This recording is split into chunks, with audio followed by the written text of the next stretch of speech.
আচ্ছা শুনক যদি কিবা কাৰণত মানে অৰুণাচলৰ ভাষাত যদি ৰাখন হৈ যায় দৈৱিকী বিবাহ তেতিয়া কি হ'ব ধৰি লওক সাপোজ দৈৱকী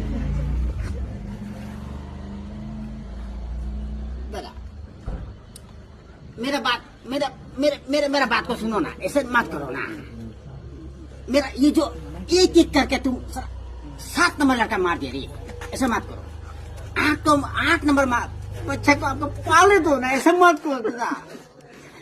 मेरा बड़ा भाई बोल के हम प्रणाम कर रहे हैं ना ऐसा मत करो 8 नंबर लड़के को पालने दो ना ऐसा मत करो तो भैया तेरे वाला कौन तेरा जो सारा लड़का हमको मारेगा ना हाँ? हम देखेगा क्या हम तो मारेगा ना ऐसा ना करो खुदे भाई बसा जी बड़े भैया